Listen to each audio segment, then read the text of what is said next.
அம்மா சரணம், தாயே சரணம், அபிராமி சரணம், சத்குருவே சரணம்.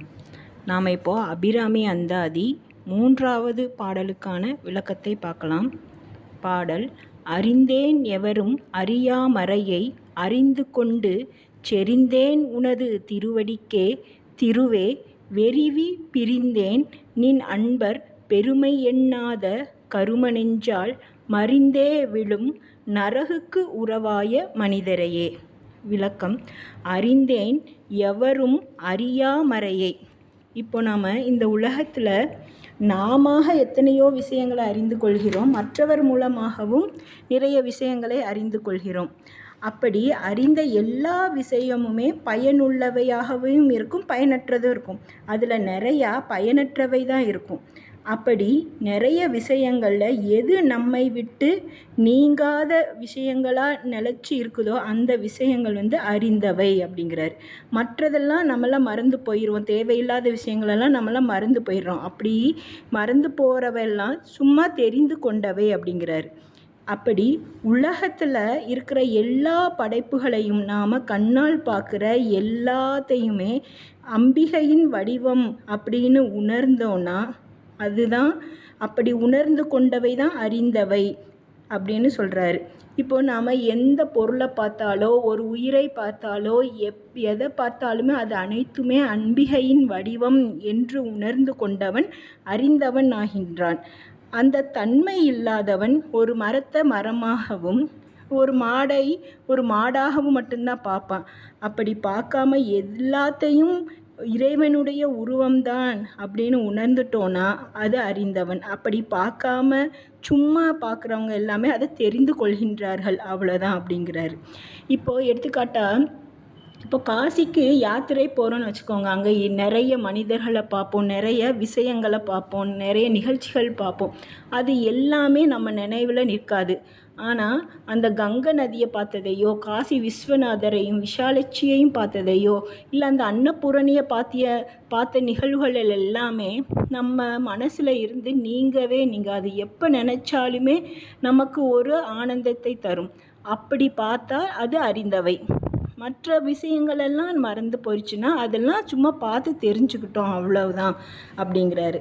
அதனால்தான் கீதையில் கண்ணன் அர்ஜுனனுக்கு உபதேசிக்கும் போது, எவன் ஒருவன் என்னை உலகமனைத்திலும் காண்கிறானோ, உலகமனைத்திலும் என்னை காண்கின்றானோ அவனை விட்டு நான் ஒருபோதும் பிரிவதில்லை, அவனும் என்னை விட்டு ஒருபோதும் பிரிவதில்லை அப்படிங்கிறாரு. அப்படி அறிந்து கொள்ள வேண்டும் இறைவனே அப்படிங்கிறாரு அபிராமி பட்டர். எதை பார்த்தாலுமே அது அம்பிகையின் வடிவம் அப்படின்னு உணர்ந்து அறிந்து கொண்டேன் அப்படிங்கிறார். அறிந்தேன் எவரும் அறியா மறையை அப்படிங்கிறார். அறிந்து கொண்டவனதோடு மட்டுமல்ல, அப்படி மறை மாறி மறைத்து வச்சிருக்கிறாங்களாம் இறைவனை. இங்கே மறை அப்படிங்கிறது வேதம். வேதம் அப்படிங்கிறது இங்கே மறையின. ஏன் மறை அப்படின்னு சொல்கிறாங்கன்னா, இறைவனை காண முடியாமல் மறைத்து வைத்திருப்பதால் வேதத்திற்கு மறை என பெயர் அப்படின்னு சொல்கிறாங்க. காரணம், இறைவனை காணுவதற்கே ஒரு தகுதி வேண்டும் அப்படிங்கிறார். இறைவனை காண்பதற்கான தகுதி வேணும்னா அதை ஒரு குருநாதன் மூலமாக தான் பெற முடியும். அப்படி நான் உன்னை அறிந்து கொண்டேன்னு சொல்லிட்டார். அதுவும் எப்படி அறிந்து கொண்டேன் அப்படின்னு சொல்கிறாருன்னா, உன்னை காண முடியாமல் மறை மாதிரி, அதாவது வேதம் மாதிரி மறைச்சு வச்சுருந்தாங்க. ஆனால் உன்னை ஒரு குருநாதன் மூலமாக, குருவின் பேரருளால் உன்னை காண முயற்சி செய்து உன்னை அறிந்து கொண்டேன் அப்படிங்கிறார். அதனால்தான் இங்கே எவரும் அறியா முறையை, யாராலும் ஈஸியாக அறிந்து கொள்ள முடியாதான், அது மறை மாதிரி மறைச்சு வச்சுருக்காங்களாம். அப்படிப்பட்ட உன்னை குருவின் மூலமாக, குருவின் பேரருளால் உன்னை அறிந்து கொண்டேன் அப்படின்னு சொல்கிறாரு. அப்படி அறிந்து கொண்டதுக்கப்புறம் என்ன செய்யணும்னு சொல்கிறாரு. அறிந்து கொண்டு செறிந்தேன் உனது திருவடிக்கே. அதாவது அறிந்து கொண்டால் மட்டும் போதாது, அதை நமக்காக பயன்படுத்தி கொள்ள வேண்டும். இல்லாவிடில் அதில் பயனற்று போய்விடும் அப்படின்னு சொல்கிறாரு. இப்போ அம்பிகையை குருவின் பேரருள் துணையால் அவளை பெரிய முயற்சி செய்து அறிந்து கொண்டார். அப்படி அறிந்து கொண்ட பின் எப்படி இருக்கணும்னு சொல்கிறார் பாருங்க. செறிந்தேன் உனது திருவடிக்கே. இங்கே செறிந்தேன் என்பது சிக்கன அப்படின்னு அர்த்தம். சிக்கன உனது திருவடிக்கே அப்படின்னா பாதங்கள், இறைவனுடைய பாதம் தான் இங்கே திருவடிக்கே அப்படிங்கிறார். இறைவனுடைய, அதாவது அம்பிகையின் பாதங்களை சிக்கன பிடித்து கொண்டேன் அப்படின்னு சொல்கிறாரு. இப்போது நம்மலாம் டைட்டாக பிடிச்சிருக்கோம் அப்படிங்கிறதுக்கு எடுத்துக்காட்டு என்ன சொல்லுவோன்னா, உடும்பு பிடின்னு சொல்லுவோம்ல. உடும்பு ஒன்றை பிடிச்சிருச்சுன்னா அதை விட்டு ஈஸியாக பிரிக்க முடியாது. அப்படி இறைவனுடைய பாதங்களை சிக்கன பிடித்து கொள்ள வேண்டும் அப்படின்னு சொல்கிறாரு. அதிலும் ஏன் திருவடியை பிடித்து கொள்ள வேண்டும் அப்படின்னா, இறைவனது திருவடி என்பது ஞானத்திற்கு அடையாளம். இப்போது நமக்கு எது நல்லது எது கெட்டதுன்னு நமக்கு நல்லா தெரியும். நல்லவைனா இது நல்லவைகள் அப்படின்னு தெரியும், இது தீமைனா தீமைன்னு தெரியும். ஆனால் அந்த தீமையெல்லாம் நமக்கு தேவையில்லைன்னு விளக்கிட்டு நல்லவைகளோட வழி நடக்கணும்னாலே அதற்கு ஞானம் தேவையாம். அந்த ஞானம் தேவைன்னா ஞானத்திற்கு அடையாளமாக இருக்கிற அந்த அம்பிகையோட திருவடியை சிக்கன பிடித்து கொள்ள வேண்டும் அப்படின்னு சொல்கிறாரு. அப்படி அந்த ஞானமாகிய திருவடியை பிடித்து கொண்டோம் அப்படின்னா நமக்கு எது நல்லதோ அது நாம எடுத்துக்கொள்வோம், தீயவைகளை விட்டு விடுவோம் அப்படின்னு சொல்கிறார். அடுத்து திருவே. இங்கே திருவே அப்படிங்கிறது செல்வம் என பொருள். நமக்கு தேவையான செல்வங்களையெல்லாம் தருபவள் எனவும் பொருள். அதாவது நாம் கண்ணால் பார்க்குற செல்வமெல்லாம் நமக்கு நிலச்சி நிற்குமா அப்படின்னு பார்த்தா அது உறுதியாக சொல்ல முடியாது. இப்போ நமக்கு நிறைய செல்வம் தேவைன்னு நினைப்போம். நமக்கு காரு, டிவி, எல்லா பொருளுமே நமக்கு தேவையான செல்வமாக தான் இருக்கும். அப்படி கஷ்டப்பட்டு அந்த பொருளை வாங்கினாலும் அது துன்பம் தராமல் இருக்குமா பார்த்தா துன்பத்தை தான் தரும். இப்போ ஒரு டிவியை வாங்குகிறோம் அப்படின்னா கொஞ்ச நாள் நல்லா இருக்கும், ஆசையாக பார்த்துட்டே இருப்போம். திடீர்னு ஒரு நாள் என்ன ஆகுனா ரிப்பேர் ஆகிரும். அந்த ரிப்பேர் பண்ணுறதுக்கே டிவி வாங்குகிற அளவுக்கு செலவாயிரும். அது மாதிரி அவள் அதனால தான் அம்பிகை நிலையான செல்வம் அப்படிங்கிறார். அது துன்பமே தராத நிலையான செல்வம் அப்படிங்கிறார். அவ தான் நம்மளுக்கு இவ்வுலகுக்கான இன்பமான பொருளையும் தருவா, அவ்வுலகுக்கு தேவையான மெய்ப்பொருளையும் தருவாள் அப்படிங்கிறதுனால தான் இங்கே திருவே அப்படின்னு சொல்கிறாங்க. அதுவே அப்பர் சுவாமிகள் இறைவனை எப்படி கூப்பிடுறாங்கன்னா, திருவே என் செல்வமே என அழைக்கிறார் அப்படின்னு சொல்கிறாங்க. அதுவே சுந்தரர் பொன்னும் மெய்ப்பொருளும் தருவானை என பாடுகிறார். அதாவது இறைவன் தான் நமக்கு தேவையான பொன்னும் பொருளையும் தருகிறார், அதைவிட மேலான மெய்ப்பொருளையும் தருகிறார் அப்படிங்கிறார். அதனால்தான் ஆண்டாள் கண்ணனை நீங்காத செல்வம் நிறைந்தேலோர் எம்பாவாய் அப்படின்னு பாடுறா. ஆகவே தான் அபிராமி இவ்வுலகத்துக்கு தேவையான பொருளையும் அளித்து இன்பம் தருவா, அவ்வுலகத்துக்கு தேவையான மெய் அறியவையும் தந்து நமக்கு இன்பம் தருவாள். அதனால்தான் இங்கு அவளை திருவே என அழைக்கிறார். வெறிவி பிரிந்தேன் அப்படின்னா இங்கே அஞ்சி விலகிவிட்டேன் என பொருள். வெறிவி பிரிந்தேன் நின் அன்பர் பெருமை எண்ணாத கருமனெஞ்சால் அப்படிங்கிறார்.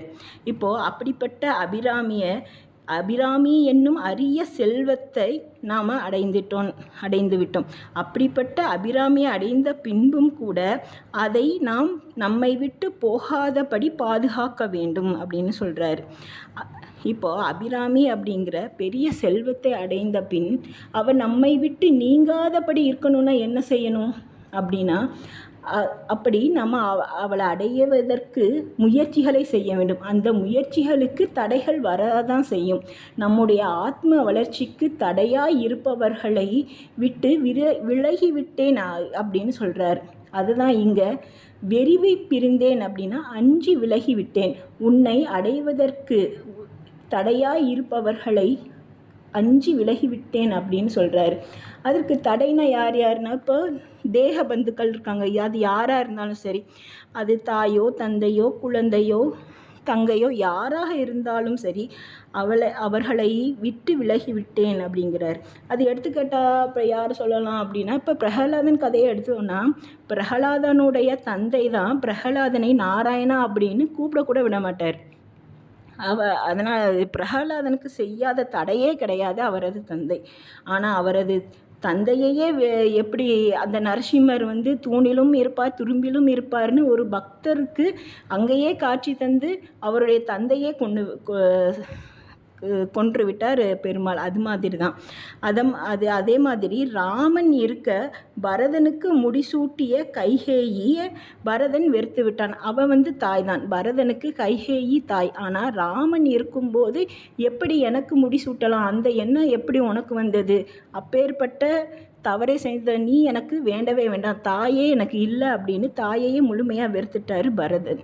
அது மாதிரி நமக்குரிய தேக பந்துக்கள் நம்முடைய ஆத்மா வளர்ச்சிக்கு இறைவனையை அடைய தடையாக இருந்தாலும் அவர்களையெல்லாம் விட்டு அஞ்சி விலகிவிட்டேன் அப்படிங்கன்னு சொல்கிறார். அடுத்த வரியில் நின் அன்பர் பெருமை எண்ணாத கரும நெஞ்சால் அப்படிங்கிறார். இங்கே நின் அன்பர் அப்படிங்கிறது அடியவர்களை குறிக்கிறார். அதாவது நம்மால் நல்லது செய்யாவிட்டாலும் பரவாயில்ல, அடியவர்களுக்கு கெட்டதை இழைக்கவே கூடாது அப்படிங்கிறாரு. அதாவது அடியாரை இகழ்வது கொடிய நரகத்தை தரும் அப்படின்னு சொல்கிறாரு. இப்போது அடியார்களை பார்த்தாலே அது இறைவனை பார்த்த மாதிரி தான். அதனால்தான் அடியார்களுக்கு செய்வது ஆண்டவனுக்கு செய்வது போல அப்படின்னு சொல்லியிருக்காங்க. இப்போது நாரதரிடம் பெருமாள் சொன்னாராம், நான் வைகுண்டத்திலோ அல்லது யோகிகள் மனதிலோ இல்லை, எங்கு என் பக்தன் என்னை உருகி அழைக்கிறானோ அவனது பாதத்தூளியில் உள்ளேன் என்கிறார். அப்படிப்பட்ட அடியவர்கள், அதாவது இறைவனை யார் பக்தியால் உருகி அழைக்கிறார்களோ அவர்களுடைய பாதத்தூளியில் இருக்கிறாரா இறைவன். அதனால்தான் அருணகிரிநாதர் முருகப்பெருமானது அடியவன் என்ற பதவியை பெறுவது தான் பிறவியின் பயன் அப்படிங்கிறார்.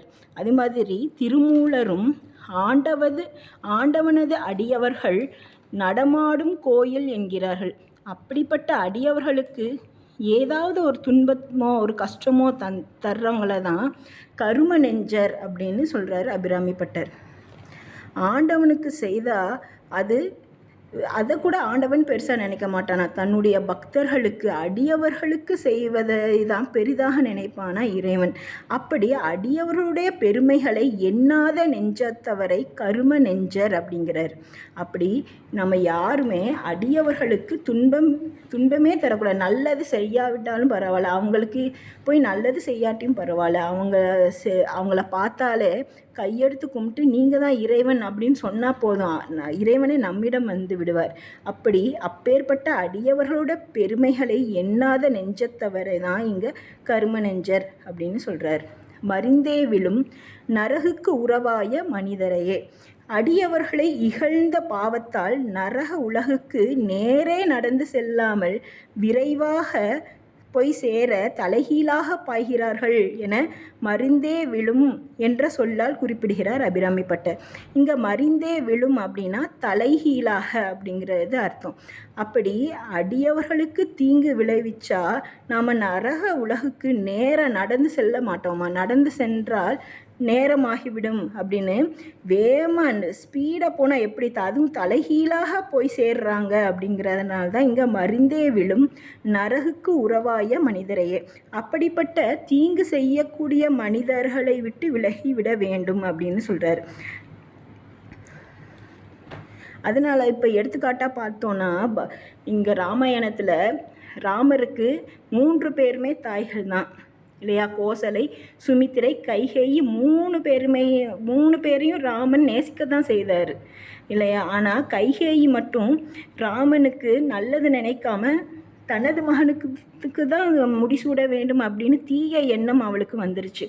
அதனால தான் இப்போ கூட பெண்களுக்கு கைகேயி அப்படிங்கிற பேர் யாருக்குமே வைக்க மாட்டாங்க. ஆனால் கோசலை, சுமித்திரை அப்படிங்கிற பேரெல்லாம் வச்சுக்குவாங்க. ஆனால் கைகேயி அப்படிங்கிற பேர் யாருக்குமே வைக்க மாட்டாங்க. ஏன்னா அவ மாதிரி தீய எண்ணமும் யாருக்குமே வந்துடக்கூடாது அப்படிங்கிறதுனால தான் அந்த பேரையே யாருக்கும் வைக்க மாட்டேங்கிறாங்க. அப்படிப்பட்ட தீயவர்களிடமிருந்து விலகி கொள்ள வேண்டும் அப்படிங்கிறாரு அபிராமிப்பட்டர். அதனால்தான் அம்பிகையிடம் பக்தி ஏற்பட்டால் மட்டும் போதாது, அது என்றென்றும் நிலைத்திருக்க தீயவர்கள் சேர்க்கையிலிருந்து நீங்க வேண்டும் அப்படிங்கிறார். ஏன்னா பெறுதற்கரிய பேரான அபிராமி என்னும் அரிய செல்வத்தை அறிந்து கொண்டோம். அப்படி அறிந்தவளை நம்மை விட்டு போகாமல் நிலைத்திருக்கணும் அப்படின்னா அந்த அபிராமியை அடைய முயற்சி செய்யும்போது தடையாக இருக்கின்ற உறவுகளிடமிருந்து விலகிவிட்டேன். அதுவும் எப்படி? தீமை செய்கின்றவர்களிடம், அதாவது அடியார்கள் பெருமையை எண்ணாத கரும நெஞ்சத்தவர்களை விட்டு அப்பேற்பட்ட நரகமெனும் வாயிலுக்கு தலைகீழாக வேகமாக போய் சேர்கின்ற தீயவர்களிடமிருந்து விலகிவிட வேண்டும் அப்படின்னு சொல்கிறார் இந்த பாட்டில். நன்றி.